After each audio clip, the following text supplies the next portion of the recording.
E chegamos ao final da série de Percy Jackson e os Olimpianos, uma das adaptações mais aguardadas aí para quem foi introduzido na literatura pelas obras do Rick Riordan. Eu estou aqui reunida com o Pedrinho para falarmos dessa série. Pois é. Que dividiu opiniões, mas assim, antes da gente começar, Pedrinho, eu acho que vale a gente fazer um disclaimer, tá? Vou fazer um disclaimer aqui rápido pro público. Assim, a saga dos Olimpianos, pra quem não conhece, Percy Jackson, ela é uma saga bem extensa. São 5 livros que são muito legais. Eu li quando eu tinha 7 para 8 anos. E eu reli com 25 anos. E como qualquer outra obra de literatura infanto-juvenil que é muito bem escrita, ela funciona tanto para crianças como para pessoas mais velhas. Então, assim, é uma obra que funciona para todas as idades, que tem um potencial enorme. Então, eu acho que vale a gente citar. Tem muita gente virando e falando, é uma série para crianças, é um conteúdo para criança, então não vale criticar. Eu fiz algumas críticas com relação à série ao longo desses episódios, e muita gente virou e falou, nossa, não sei por que você tá criticando se você é uma jovem adulta de 25 anos. Mas a verdade é que, se a série foi recepcionada como unicamente para crianças, isso, na minha opinião, é um erro da direção. Porque o livro, apesar de ser uma leitura tranquila, uma leitura infanto-juvenil, como muitas outras obras infanto-juvenil, Nárnia, Harry Potter, Jogos Vorazes, ela é uma obra que funciona para todas as idades. Então eu só queria dar esse disclaimer antes que alguém vire e fale, vocês estão criticando, mas vocês têm mais de 20 anos. Então vamos chamar aí a galera de 12 para criticar com a gente nesse veredito. Os pimpolhos. Mas eu concordo com essa crítica, eu senti muito isso. Eu li o livro quando eu era pré-adolescente, reli agora para acompanhar a série. E eu senti que teve essa mudança bem forte, mas é uma característica recente dos streamings de fazer mais produções que eles costumam chamar de produções famílias. Aquelas produções feitas para alcançar um público mais infantil, tentar formar novos fãs, Sim. Que era o que acontecia no começo dos anos 2000, mas ao mesmo tempo você conseguir que a criança assista ali com a mãe, com a avó, com o tio, o irmão mais velho, o irmão pré-adolescente. Só que, claro, o conteúdo é mais focado nessa criança, porque é essa criança que é um nerd, um fã em formação. É muito mais fácil você conseguir engajamento dela do que talvez de uma pessoa adulta. Sim, que justo. já seja mais fã de outra franquia. A criança vai querer comprar, vai querer consumir, vai querer... Bom, beleza, vai querer fazer com que os pais efetivamente comprem as paradas. Sim, e não é necessariamente algo que seja ruim para a produção, mas é algo que você sente muito, principalmente quando a gente tem essa impressão de que é uma obra para todo mundo que pega, principalmente adolescente, e você revisita ela com esse ar mais... não digo nem infantil, mas esse ar mais... Você não sente inocente. urgência, você não sente urgência nas Exatamente. coisas, você não sente medo, né, das coisas acontecendo durante os episódios. É isso, é tudo muito fácil, é tudo muito polido, e eu acho que, apesar de não ser algo necessariamente ruim, dependendo do contexto, pode tirar a chance da série alcançar um público diferente, mais adulto, ou ter uma cena de ação que talvez viralize nas redes sociais. Mas, enfim, não é o maior problema, nem o único dessa primeira temporada de Percy Jackson. Eu acho que essa questão de ser direcionado para um público mais infantil é um problema porque você nicha o público. E em se tratando de uma obra que tem um potencial bom o bastante para, na minha opinião, se tornar uma das grandes sagas de sucesso, e pensando que são 5 temporadas aí, então a gente vai vê-los mais velhos, então precisa ter esse apelo também pra galera mais velha, eu acho que pode ser um problema, principalmente no sentido furar a bolha, porque eu vejo Percy Jackson como o possível próximo Harry Potter, entendeu? E com a série que foi entregue pra nós nessa primeira temporada, ele não vai conseguir chegar num nível épico de furar a bolha que nem Harry Potter furou. Mas eu concordo com você que esse não é um maior problema da série. Na minha opinião, eu acho que tiveram como uma adaptação, a gente tem muita coisa bem fiel e a gente tem coisas novas. E eu gostei de algumas coisas que foram fiéis, gostei de algumas coisas novas. Então, por exemplo, acho que teve um desenvolvimento maior entre Sally e Percy, entre Sally e Poseidon, mas algumas coisas novas, por exemplo, o anticlímax de vários episódios, que é o fato de que eles sabiam absolutamente tudo antes da coisa acontecer, eu tava assim, Grover, pelo amor de Deus, fica quieto, você não precisa cantar a bola do que tá acontecendo. E aí muita gente virou pra mim e falou, mas eles são semideuses, eles têm que saber. Gente, ninguém tem que nada. Se você faz uma direção que não deixa as coisas óbvias, você consegue transformar a parada da descoberta em algo interessante, mesmo com o público já sabendo o que vai acontecer. É uma questão de direção. Então, eu fui reassistir os filmes, que como adaptações, eles são realmente ruins, mas eu fui assistir o primeiro filme, e na minha opinião, a cena da Medusa, ela tem muito mais emoção no filme do que na série. E tanto no filme como na série, eu já sabia que seria a Medusa. E foi uma coisa que eu parei pra pensar assim que terminou o último episódio ontem. Eu falei, caraca, eu falava, sempre falei que eu vou continuar falando muito mal dos filmes como adaptações, mas eu tenho uma memória de ter me divertido mais com os filmes do que eu me diverti com a série. Exatamente por isso. Eu não conseguia me engajar, eu não conseguia ter aquele frio na barriga. Tudo bem que eu já li os livros, como a maioria da audiência global dessa série, mas é isso, a gente quer ter aquela falsa sensação, mesmo que seja uma mentira, a gente quer ter aquela surpresa, a gente quer ter aquela emoção, aquele frio na barriga do final do episódio. Isso não aconteceu. Eu lembro que a gente gravou aqui um vídeo de primeiras impressões, quando a gente viu o primeiro episódio, e a gente bateu muito na tecla da direção do James Bobbin, que também dirigiu os Muppets, e que ele não fez um trabalho muito legal nesse sentido. O episódio piloto, que deveria ser pelo menos o segundo melhor episódio da temporada, né? Sendo o último o melhor, ele estava muito abaixo do que a gente esperava. O segundo episódio já era melhor que o primeiro. E isso foi uma coisa que deixou a gente muito preocupado.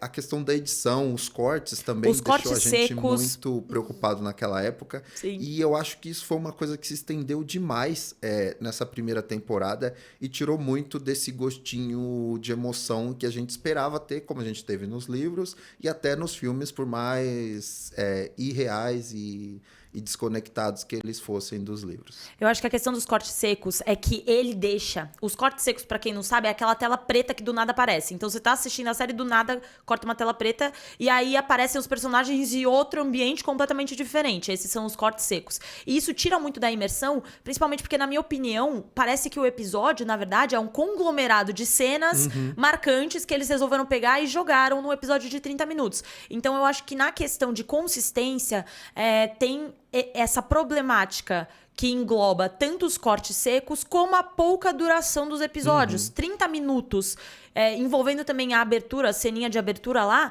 Cara, é pouquíssima coisa pra desenvolver uma história. Sim. Mas assim, só pra gente não ficar só criticando, eu gostei dos 2 primeiros episódios, achei legais. A meiota eu achei desastrosa. Eu acho que... Não desastrosa, mas eu achei fraca. E eu acho também que tem essa questão de mudança de diretores. São de 3 a 4 diretores diferentes, então a gente acaba sentindo o peso da mudança da direção, da mudança de tom, da mudança de escolhas, né? Porque o Harry Potter, a gente sabe também que tem cerca de 4 diretores, mas são filmes, né? Você sente a mudança no clima, mas são filmes. Agora, quando é episódio de série, é muito difícil criar consistência nisso. Então, aquela meiotinha eu achei fraca. Agora, eu voltei com mais expectativas por conta dos 2 últimos episódios, que foram os meus favoritos. Eu gostei muito do episódio 7, muito, muito. E eu acho que o principal fator do episódio 7, que é o que pra mim faltou na série, é a consistência. Então o episódio 7 inteiro é o submundo. É o Kerberos, é o submundo, é a Annabeth ficando presa lá, é o Hades. É uma série de problemáticas no mesmo ambiente, que é bem ambientalizado, tem uma trilha sonora legal, tem um senso de urgência, e eles estão sempre no mesmo lugar. Então rola o corte seco, mas eles ainda estão no submundo. Eu acho que é isso que faltou na série, eu acho que faltou consistência, eu acho que faltou seguir um tom, porque às vezes a gente tava num lugar, cortava, a gente tava em outro, não sabia direito como chegava lá, faltava a gente se apegar ao desenvolvimento do que tava rolando. Eu achei que o 7º episódio e o 8º episódio entregaram isso bem legal, e é por isso que eu criei certas expectativas pra segunda temporada. Mas realmente os outros episódios, principalmente naquela meiota, inclusive o Cassino, pelo amor de Deus, que o Grover falou das flores de lótus, deixou um pouco a desejar. Cara, eu senti, sendo bem sincero, jogando limpo aqui, eu acho que a audiência deve ter pensado a mesma coisa. Faltou dracmas, faltou universo um pouco, né? É isso. Pouco orçamento e sem querer abrir mão das coisas. Eu acho que o Rick, na sala de roteiro, deixou esse ponto fraco lá. A obra era dele, então ele queria usar o máximo dos livros que ele pudesse. em um episódio de 30 minutos. Então ele tacava coisa. Como você falou, um aglomerado de cenas compiladas. legais, uma atrás da outra, ali Sim. com aqueles cortes, nada a ver com nada. E é isso, eu acho que ele tinha um orçamento limitado, um tempo limitado. Eu acho 8 episódios para uma série que adapta um livro inteiro. Pouca coisa, eu Também acho que 10 acho. seria o ideal. Mas é isso, eu acho que o orçamento não estava legal. O CGI mostra também isso pra gente em alguns episódios. E para mim, eu tive a sensação de estar vendo eu tive a sensação de estar vendo a série da janela de um trem, sabe? Sentado lá e a coisa passando e eu tentando prestar atenção Absorver em e tudo. você não conseguia. Só que não dá, porque toda hora é alguma coisa, toda hora é uma novidade. Então, tipo, os episódios deveriam ter sido melhores individualmente, como foi o episódio 7. Foi um episódio bem fechadinho, bem redondo. E eu acho que alguns episódios, principalmente ali no meio, acho que do terceiro até o sexto, eu achei que teve esse problema de ficar saltando muito de clima, de cenário, o tom das piadas. Uma hora é piada, outra hora meu Deus, eu vou morrer. E eu acho que isso tudo atrapalhou. Foi muito inconsistente em todos os pontos. Isso me incomodou bastante na série. Vocês devem ter percebido que eu não gostei tanto que eu achei o fã. Eu tô com medo do veredito final. É que esses 2 episódios realmente me animaram, principalmente porque eu senti uma química maior entre os personagens. Eu achei que eles trabalharam, por exemplo, Percy e Luke de uma forma muito sutil, mas que funcionou. Eu senti uma química entre Percy e Annabeth também nesses momentos finais que eu gostei muito. Eu adoro o ator do Grover. Pra mim, ele foi uma grandíssima surpresa. Eu acho que o Scobell, ele às vezes deixa a desejar, mas eu acho que é mais culpa da direção do que dele. Gostei de Ares, gostei de Poseidon, eu gostei de Zeus. Então, esse conglomerado de atuações aí no final eu gostei muito. Só faço uma pequena ressalva pra Annabeth e Luke, porque pra quem leu os livros sabe que existia um peso muito maior na relação entre os dois, que poderia ter sido desenvolvido de uma forma que, assim, a traição seria o babado do ano, entendeu? E aí foi feito de uma forma muito líquida, assim, eu achei muito rápida. Se eles tivessem trabalhado um pouco melhor a relação do Luke com a Annabeth, seria até uma revelação que poderia ter um peso muito maior. Mas assim, eu acho que dentro do tempo, dentro do orçamento, dentro de tudo envolvido, podia ter sido entregue sim uma série melhor. Mas eu tenho esperança de que com o sucesso da primeira, porque eu acredito que tenha sido um sucesso, apesar dos pesares, apesar das nossas críticas aqui, eu sinto que ela foi bem recepcionada, eu sinto que as pessoas assistiram Percy Jackson. Percy Jackson tem um fandom enorme, porque muita gente foi introduzida à literatura infanto-juvenil por conta de Percy Jackson. Então, o que é Harry Potter pra muita gente é Percy Jackson pra muita gente. Então, eu acredito que tem esse fandom muito grande, muito fiel, que tá apostando as fichas na série. Então, a segunda temporada tem um potencial aí. Gostei da forma que foi finalizada. A gente tem o Bear McCreary também, que é o compositor. Particularmente falando, eu gostei de algumas músicas dessa primeira temporada, outras eu achei que passou batido. Mas você vê que rola até aí no budget que eles têm um investimento. Sim. Que eles estão contando com uma série que entregue qualidade. Então, eu acho que é isso. As pessoas estão meio... Eu fui muito xingada pelas críticas que eu fiz por conta do fandom, principalmente no Twitter. No Instagram e no TikTok a galera ficou de boa. Mas eu acho que é bom a gente criticar, porque a gente critica normalmente porque a gente se importa. Então, se a gente se importa, a gente quer que saia a melhor coisa, o melhor potencial que tem aí pra ser entregue. E Percy Jackson tem muito potencial pra entregar uma saga de sucesso. Então, é por isso que a gente tá criticando. Porque a gente espera que a segunda temporada seja melhor. Porque ela pode ser melhor. Bem como você falou agora, Gil, eu sou muito fã do Cabeça de Algo. Eu comecei essa literatura fantástica com Harry Potter, mas logo depois eu conheci Percy Jackson e adorei. Eu lembro que eu pegava os livros emprestados, na biblioteca da escola até tinham alguns, então eu lia bastante na hora do intervalo e eu acabei me apaixonando, sou fãzinho sim do Cabeça de Alga, e por isso que eu faço esse monte de crítica, porque era algo que eu gostava e infelizmente quando você é fã, você fica com expectativas e enfim, mas saindo um pouco dessa zona de fã e entrando para a zona de crítico, que aí eu tento levar balancear o máximo de imparcialidade que eu posso. Eu achei que a presença do Rick na série foi muito importante. Eu falei mal dele nos roteiros, mas agora eu vou falar bem dele no casting, porque esse trio Foi perfeito, foi perfeito. Eles conseguiram passar a energia exata do que eu estava esperando para eles. O Walker Scobell, eu já rasguei elogios aqui para ele várias vezes e repito, ele é um menino que tem muito potencial. Eu estou Sim. muito feliz da gente estar podendo acompanhar o crescimento dele como ator tão cedo, porque eu acho que daqui uns anos ele vai ser um dos grandes nomes de Hollywood, que vai estar nas principais franquias, fazendo os filmes mais indicados ao Oscar, etc. Eu acho que ele tem esse potencial, porque ele tem muito talento. Esse o terceiro papel dele, eu acho que a gente Ele fez o acompanha, Projeto né? Adam, né, Sim, também. Projeto Adam. Ele fez um filme com... Esqueci o nome do filme. Mas ele fez um outro filme também recente que deu o que falar mais lá fora do que aqui. E agora ele tá com muito destaque nessa série. E a gente pode ver que ele tem essa... Ele é maleável. Ele pode fazer todo tipo...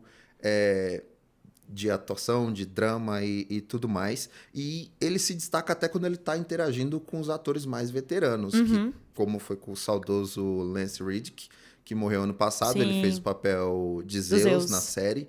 E, cara, o Lance é um ator incrível. E o Percy tava lá. Se manteve à altura. Exatamente, tava pau a pau ali.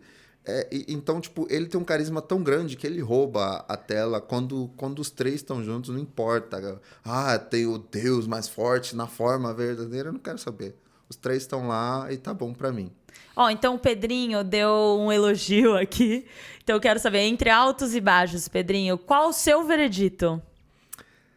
Resumindo, vai em 2 frases, eu acho que a série teve muito potencial inicialmente, escorregou por vários motivos, tanto os técnicos quanto de orçamento, e até motivos comerciais, enfim, da própria marca da Disney.